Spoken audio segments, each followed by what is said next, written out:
Hey friends, this is DJT and welcome back to the next episode of Speak On It. Today I want to talk about one of my favorite topics, and that is personal branding. I could talk forever about this topic, but I want to try and shrink it down to about 3 to 4 minutes.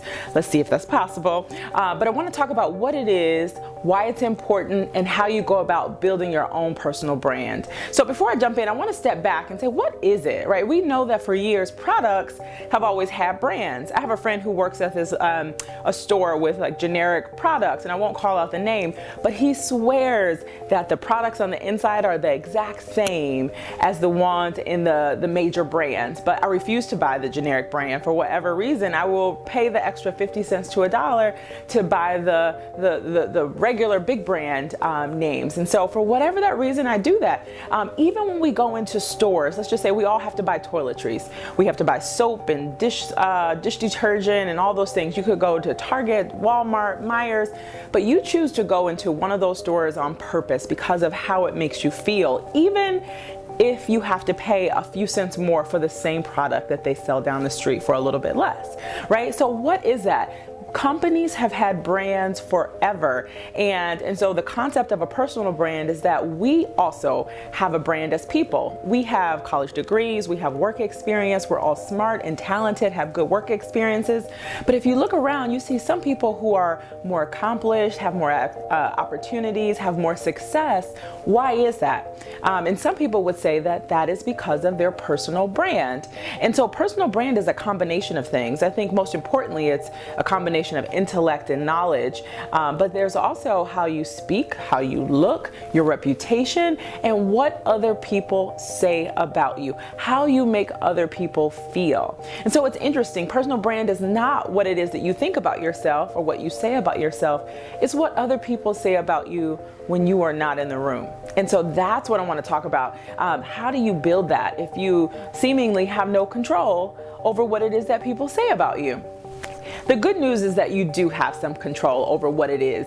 And so I want to leave you with 3 activities for you to do to start to assess your brand and build your brand. So the first thing I want you to do is to do some self-reflection. I don't know if you've heard of Myers-Briggs or Strengths Finders or the DISC assessment, but take one of those and really assess what it is that you are good at. What are your strengths? It's so much easier to start with what is a strength as opposed to trying to turn a weakness into a strength.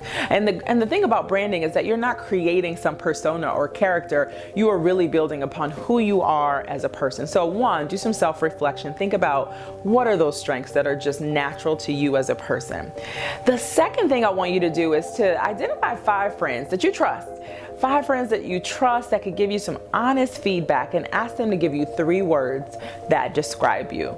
If you said, I'm trying to assess my personal brand, what are the first 3 words that you think of when you think of me? Now I did this activity and oh my gosh, some of the words that I got back I will not repeat, or the people who said them, but it gave me some good insight as to how other people saw me. And so that's important as you're building your brand. And then the last thing to do, and you've probably done it before, is to Google yourself, right? It's not just about who you are one-on-one, but also what is out there about you in cyber world, because guess what? Every employer will Google you. You meet somebody on the street in your personal life, they will Google you. So just know what comes up about yourself and begin to control that online message, right? It should match what it is that you want to be. And so the way that I think that we have control over it is to start to be discerning and selective around what things that we decide to partake in. And I'll give you an example. I did this activity a couple of years ago, and I set a vision for myself. I said, I want to be a person